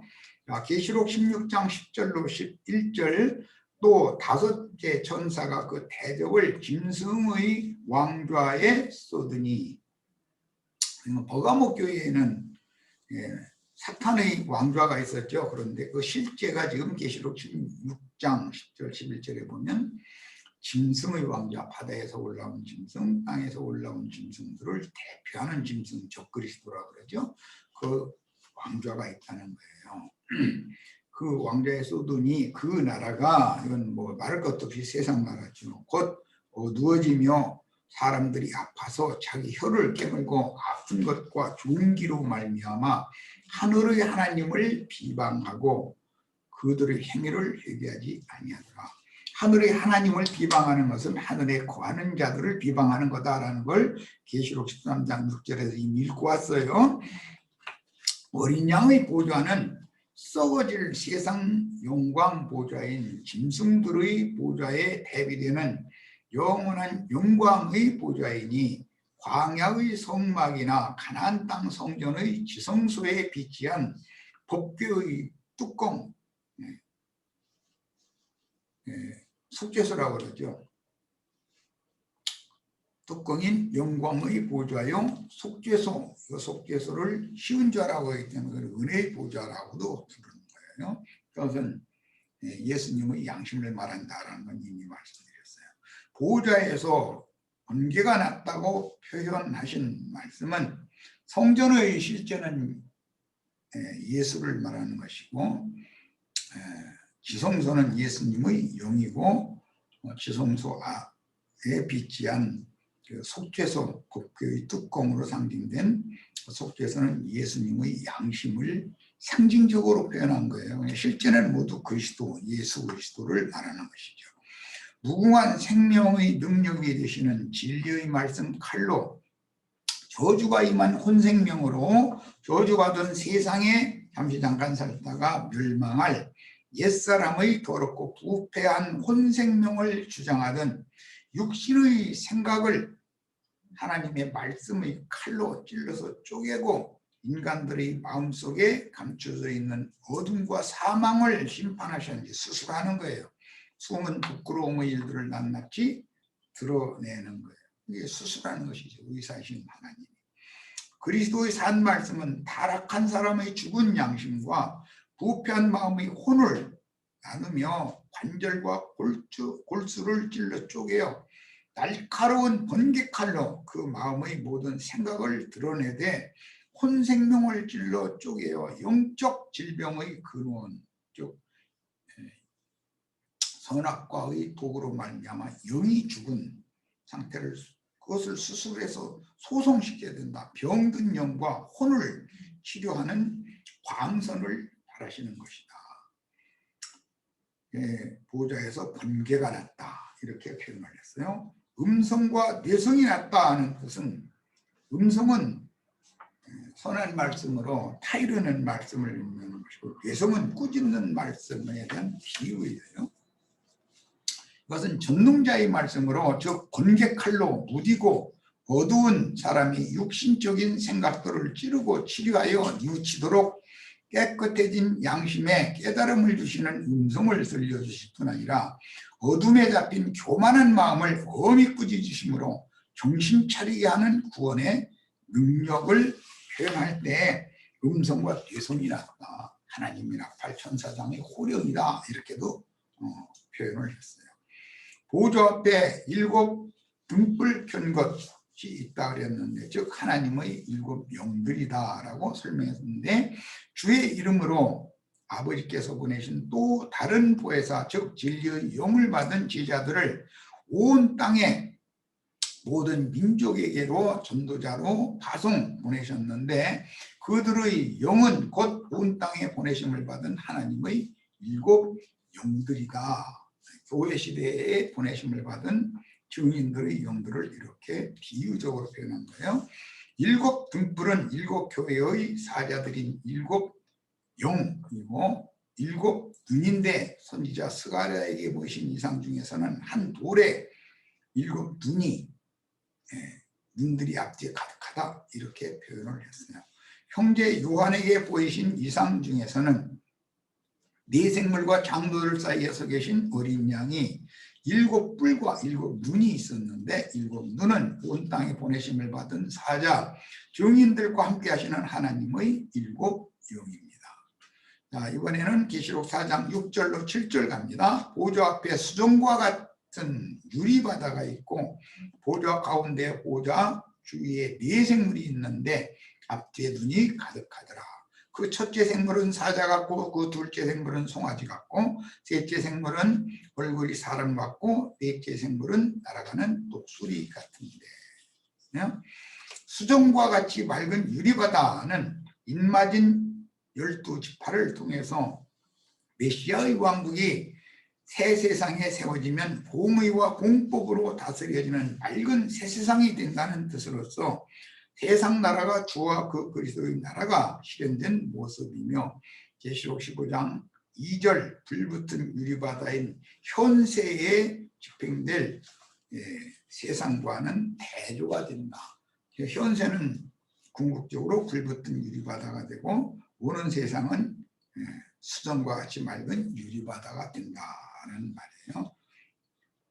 보좌 가운데와 보좌 주위에 네 생물이 있다. 그랬고 그 네 생물은 앞뒤에 눈이 가득하더라고 기록을 했어요. 이것은 이미 설명을 했기 때문에 주합하여 한 영이 된 사람들의 그 심령은 하나님의 성령의 감동을 입은 영이기 때문에 영은 눈으로도 비유를 해요. 이상과 계시를 볼 수 있다는 말이죠. 빛을 발하는 역할을 하는 것이에요. 그 다음에 저 아래 읽어 나갑니다. 첫째는 사자의 형상으로서 모든 들짐승들의 왕이고 둘째는 송아지의 형상으로서 집짐승 희생 생축 중의 으뜸이요. 집짐승 중에도 부정한 짐승이 있고 정한 짐승이 있어요. 셋째는 사람의 형상으로 만물의 영장이고 네 번째는 날짐승의 대표인 독수리의 형상입니다. 그런데 저 12장에 가면 독수리가 날아가면서 화가 있도다라고 큰 소리를 외쳤다고 돼 있어요. 그러니까 요한복음과 요한 1, 2, 3서와 계시록 말씀이라는 건 모두 독수리 복음이라고 그러죠. 대생물을 마감하는 마무리하는 말씀은 요한에게 맡겼어요. 독수리는 공중에 사는 모든 새 중에서 으뜸으로써 이는 하나님의 목적에 따라 지으심을 받았으나 뱀에게 미혹당하여 구속이 필요해진 모든 사람의 구속받은 그 영혼들이 공중 권세를 잡은 악의 영들에게 이미 점령당해 있었다는 거예요. 공중 권세를 잡은 악의 영들. 그래서 독수리를 어디에서는 하나님으로도 표현을 하지만 어디에서는 부정한 그 육식성이기 때문에 부정한 짐승의 대표를 할 때도 있어요. 문맥에 따라서 해석을 해야 되는 거예요. 흑사람을 구속하여 하나님 자신의 형상과 모양으로 다시 만드신 사람들에게 모든 생물을 다스리게 하려는 의도로 우주와 만상과 만물들을 창조하여 경영을 하신 것입니다. 땅에 기는 짐승이든지 하늘을 나는 날짐승이든지 희생으로 드리는 생축이든지 모두 다 사람의 손에 붙이신 것은 유일하신 참 하나님의 형상이신 예수 그리스도 그분께 붙이셔서 그분의 형상, 그분의 이름, 영광, 얼굴 안에서 왕노릇하게 한다라는 뜻이에요. 구속하신 네 생물이 함께 하나님의 영광에 참여하게 해주는 것이죠. 계시록 이제 4장 8절로 9절 갑니다. 네 생물이 각각 6 날개가 있고 그 안과 주위에 눈이 가득하더라. 그들이 밤낮 쉬지 않고 이르기를 거룩하다 거룩하다 거룩하다 주 하나님 곧 전능하신 이여 전에도 계셨고 이제도 계시고 장차 오실 자라 하고 그 생물들이 영광과 존귀와 감사를 보좌에 앉으사 세세토록 사시는 이에게 돌릴 때 보좌에 앉으사 세세토록 사시는 이는 시공을 초월하여 계신 분이고 전에도 계셨고 이제도 계시고 장차 오실 자다 이렇게 표현이 됐어요. 네 생물의 날개에 대하여 기록하신 말씀에서 구약 성경에 나타나는 속죄소를 돕는 영광의 그룹들의 직무를 새 세계에서는 하나님의 영광의 보좌를 수호하는 전사들인 스랍들이 그룹 전사들의 지위와 직무를 대체하는 것이다. 하나님은 항상 첫 것을 폐하고 둘째 것을 세워서 완전하게 하시는 경륜을 행하시는 거예요. 땅에 속한 사람을 폐하고 위로부터 난 사람을 세우시는 거. 그 다음에 지음받은 그룹 천사들을 폐하고 사람 천사들로 세움을 있게 하는 것. 이것이 하나님의 우주 경영의 원리입니다. 항상 육적 창자는 폐해지고 영적 창자는 세움을 받게 돼요. 항상 그래요. 첫 것은 폐해지고 둘째 것을 완전케 하시는 거예요. 히브리서 2장 5절로 18절 하나님이 우리가 말하는 바 장차 올 세상을 천사들에게 복종하게 하심이 아니다. 그러니까 이 천사들은 그룹 천사들이에요. 그러나 누구인가 어디에서 증언하여 이르되 사람이 무엇이기에 주께서 그를 생각하시며 인자가 무엇이기에 주께서 그를 돌보시나이까. 그러니까 지음받은 천사들보다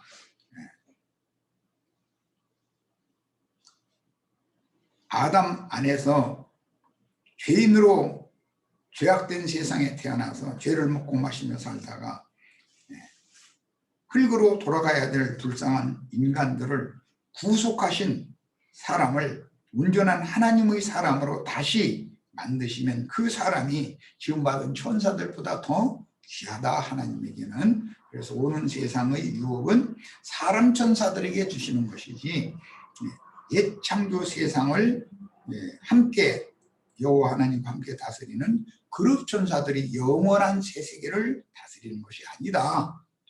이런 원리를 이해를 하셔야 돼요. 그를 잠시 동안 천사보다 못하게 하시며, 이건 예수님을 의미하는 말이에요. 영광과 존귀로 관을 씌우시며 만물을 그 발 아래 복종하게 하셨느니라 하셨으니, 만물로 그에게 복종하게 하셨은즉 복종하지 않은 것이 하나도 없어야 하겠으나 지금 우리가 만물이 아직 그에게 복종하고 있는 것을 보지 못하고, 지금은 그렇게 안 되는 건 왜 그러죠? 마귀가 공중권세 잡은 악의 영들과 더러운 귀신들의 역사를 통해서 인간 나라에서 은밀하게 활동을 하고 있기 때문이에요. 오직 우리가 천사들보다 잠시 동안 못하게 하심을 입은 자 곧 죽음의 고난받으심으로 말미암아 영광과 존귀로 관을 쓰신 예수를 보니 이를 행하심은 하나님의 은혜로 말미암아 모든 사람을 위하여 죽음을 맛보리고 하심이라. 그러므로 만물이 모든 사람은 어차피 죽어야 되니까 예수님 대표로 죽었다 이 말이에요. 제물이 되어 죽은 거예요. 그러므로 만물이 그를 위하고 또한 그로 말미암으니가 많은 아들들을 이끌어 이 하나님의 아들들이 나타나기를 모든 피조물도 그렇게 단식하며 고대한다는 거예요. 이게 로마서 8장에 나오는 말이에요. 영광에 들어가게 하시는 일에 그들의 구원의 창시자를 고난을 통하여 온전하게 하심이 합당하도다. 로마서 8장만 이해를 해도 모든 피조물들이 구속받으면 네 생물이 되는데 네 생물의 대표자가 하나님의 아들들이다 이 말이야. 하나님의 아들들이 계시록에서는 네 생물이라고 대표적으로 말하는 거예요. 그들은 증인들을 말한다는 의미 여러 번 말씀드렸어요. 거룩하게 하시는 이와 거룩하게 함을 입은 자들이 다 한 근원에서 난지라. 한 근원이라는 건 태초부터 스스로 계시는 말씀으로 났다 말이에요. 이 말씀이 믿어짐으로 거듭난 사람이 이로부터 났어요. 그러므로 형제라 부르시기를 부끄러워하지 아니하시고 이르시되 내가 주의 이름을 이게 독화를 안 했는가 봐. 거기서 지금 눌렀지. 그걸 올리면 되겠네. 형제라 부르시기를 부끄러워 아니하시고 이르시되 내가 주의 이름을 내 형제들에게 선포하고 내가 주를 교회 중에서 찬송하리라 하셨으며 또다시 내가 그를 의지하리라 하시고 또 다시 볼지어다 나와 및 하나님께서 내게 주신 자녀라 하셨으니 자녀들은 혈과 육에 속하였으며 그것 또한 같은 모양으로 혈과 육을 함께 지니심은 죽음을 통하여 죽음의 세력을 잡은 자 곧 마귀를 멸하시며 또 죽기를 무서워함으로 한평생 매어 종로로 타는 모든 자들을 인자 사람들을 놓아주려 하시니 이는 확실히 줄쳐놓습니다. 천사들을, 이건 그룹 천사들이에요. 천사들을 붙들어 주려 하심이 아니요. 여기 붙들어 주다라는 건 취하다 이 말이에요. 오직 아브라함의 자손을 붙들어 주려 하심이라. 이 취하는 것, 붙들어 주시는 것, 이것이 기독교계에서 휴거라고 표현을 하는데 위에서 붙드시는 거예요. 그럼 낚아채 놓은 거예요. 그러므로 그가 범사의 형제들과 같이 되시니 마땅하도다. 이는 하나님의 일에 자비하고 신실한 대제사장이 되어 백성의 죄들을 속량하려 하심이라. 그가 시험을 받아 고난을 당하셨은즉 시험 받는 자들을 능히 도우시느니라 했습니다. 에덴 동산의 생명나무길을 지키는 수호천사들인 그룹 천사들과 달리 오는 영원 세계에서는 네 생물이 주 예수 그리스도의 영광 보좌를 수호하는 사람 천사들 즉 스랍 천사들이 될 것임을 계시해 주고 있습니다. 부활의 아들 하나님의 아들인 천사와 동등이 된 시천사들 곧 사람 천사인 스랍들의 6날개 중에 2날개는 얼굴을 가리고 2날개로는 발을 가리며 나머지 2날개로는 날아가며 소리를 냅니다. 그런데 계시록에서는 네 번째 그 독수리가 하늘에 날아가면서 화가 있다. 이후에 화가 이를 것이기 때문이다. 이렇게 전도의 말씀을 선포하는 내용이 계시록에 나옵니다. 모든 인생의 범죄와 허물들이 머리에서부터 발끝까지 가득하므로 구속받은 성도들은 하나님의 영광 앞에 나아가기 위하여 사람으로서 많은 고난을 받아 온전케 된 의인의 영이 된 스랍의 날개로 종수리로부터 발끝까지 가려주심을 받고 덮임을 받는 것은 곧 그리스도로 옷을 입는 것입니다. 이런 비밀의 기록을 실현하신 은혜의 성령께서 구속하신 성도들의 영혼을 덮어주시고 가려주시는 것이 곧 주 예수 그리스도의 성령으로 말미암아 멜기세덱 반차에 따른 영원한 제사장 직분이 24 장로들을 통해서 제사장 나라를 실현하는 것입니다. 하나님의 뜻은 제사장 나라를 세우는 거예요. 영원한, 그래서 1000년 동안 세세토록 왕노릇 하는 걸 보면 그리스도로 더불어 제사장이 되어 그 1000년이 차이까지 왕노릇 한다 또는 세세토록 왕노릇 한다. 이건 제사장 나라에서의 왕노릇을 말하는 거라는 걸 알 수 있어요. 자, 그 둘로는 날며 그랬는데 스랍의 날개로 날아간다는 뜻은 스랍, 가브리엘이나 혹은 미가엘 천사인 예수 그리스도의 진리와 생명의 성령과 함께 수종 천사들이 사람에게 임하기 위하여 빛이나 바람으로 운행하여 진리의 하나님의 빛과 바람 천사들을 타고 사람에게 임하여 함께 하는 것을 보여줬는데 이것은 그룹 천사들을 통해서 우주를 다스릴 때의 이야기고 이제 주님이 다시 오실 때는 구름을 타고 오신다 이렇게 표현을 했어요. 그 구름이라는 건 사람 천사들이 되어 온전케 된 의인의 영들을 말한다 말이에요. 증인들이죠. 독수리의 날개는 은혜로 구속받은 성도들을 로봇으로 종살이하던 애굽에서 벗어나게 해주시고 암탉의 날개는 모든 죄와 허물들을 가리고 덮어주심을 위하여 복음을 믿게 하는 사역의 일을 하되 인생의 궁극적인 목적이요 신앙의 표대인 주님의 보좌를 향하여 나아가도록 진리의 말씀으로 안전하게 인도하는 일도 경하게 마련입니다.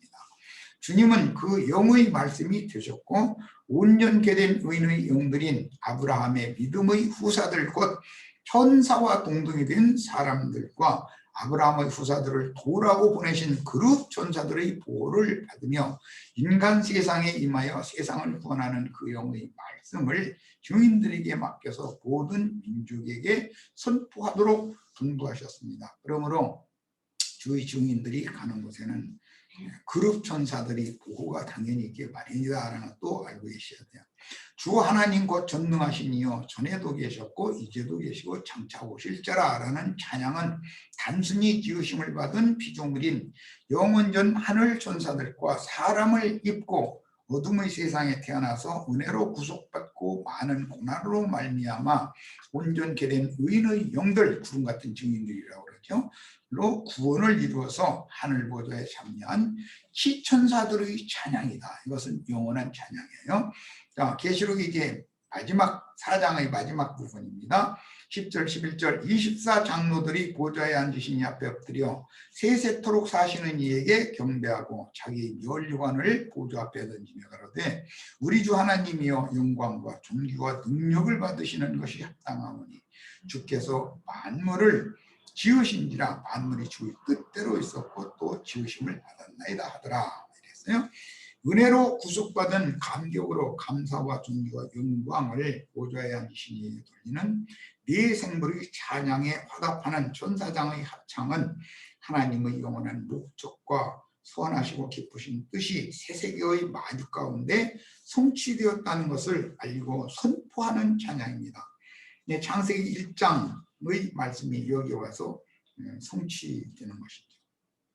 이제는 지상에 거하던 사람들을 구속하여 영광스러운 직분을 수행할 네 생물 곧 시천사로 만드신 주의 보좌 앞으로 인도한 직분을 수행한 양무리의 목자들인 24장로들의 사명이 끝났기 때문에 어린 양의 신부를 취하실 때가 되었으므로 그들에게 맡긴 관을 벗어서 어린 양께 반납하는 말씀이 기록이 된 것입니다. 어린 양이 취할 때가 된 거죠. 모든 영광과 존귀는 주님이 받으셔야 되는 것이죠. 누가복음 22장 28절로 30절 너희는 나의 모든 시험 중에 항상 나와 함께한 자들인즉 내 아버지께서 나라를 내게 맡기신 것 같이 나도 너희에게 맡겨. 그 아버지 나라를 아들에게 맡겼고 아들은 제자들에게 맡긴다 이 말이에요. 너희로 내 나라에 있어 내 상에서 먹고 마시며 또는 보좌에 앉아 이스라엘 12지파를 다스리게 하려 하노라 그랬는데 심판 판단하게 해준다. 이것은 이미 아까 절기계의 성취를 예언하는 말이다라는 걸 설명을 했으니까 더 설명하지 않고 사도행전 2장에서 4장에서 이미 지난 예루살렘 교회를 세우기 위하여 1차적으로 모든 민족을 그 용이신 주님 앞에 불러 모아서 오른편장과 왼편장소를 이미 판단했었어요. 자, 이스라엘에게는 매년에 7절기를 지키게 하셨는데 그 성취는 구속하신 자들 곧 피로 사신 참 제자들인 유월절, 무교절, 초실절, 오순절, 나팔절, 속죄일, 초막절을 실현한 믿는 이들을 모아서 주님의 교회로 세우심으로 성취되며 교회는 육적 이스라엘을 위한 예루살렘 교회와 육적 이방인들이나 복음을 받아들인 모든 민족을 위한 안디옥 교회가 모교회, 어머니 교회예요. 인마진 12지파를 통해서 이것이 재현될 것이다. 오는 그 천년이 잘 때 그 천년기의 메시아 왕국을 위해서 재현됩니다. 다만 믿어 구원 얻은 많은 무리의 백성들이 되는 것에 맞춘 신앙을 갖지 말고 믿어서 구원을 받은 백성 중에서 빼내심을 받은 이기는 자들인 왜 베델이 백아웬으로 변질되기 때문이에요. 지천사들로서 장로 혹은 내생물이 되어 신부를 중매하는 증인으로 충성을 다하다가 데려가심을 받아야 하겠습니다. 계시록 4장은 창세기 1장 예언이 실현된 내용인데 24장로들이나 내생물은 천상세계의 만국을 다스리는 관직과 관련이 되며 어린 양의 신부는 어린 양과 한 몸을 이룬 순결한 신앙인들의 신과 관련이 되고 지상의 만국 백성들인 오는 세상에서는 이제 마국 백성들이라고 그러죠. 또는 영세에서 신부 안에서 바깥의 만국 백성들이 되는 것을 의미합니다. 그러니까 백성들이 있고 그 다음에 다스리는 자들이 있는 거예요. 그래도 어린 양은 신분이 있어요. 계시록 5장 이후에는 창세기 2장 이하의 모든 과정과 맞물리며 계시록 22장 1절로 5절에서 하나님의 창조적이 최종적으로 성취된 내용인데 계시록 22장 6절 이하 21절까지는 현세의 교회들을 격려하여 이방인의 때를 위한 하나님의 경륜을 이루게 하는 말씀으로 성경 전권을 마무리하고 있습니다. 자, 계시록 4장 문맥에 따른 강론 말씀을 모두 마치도록 합니다. 마칩니다.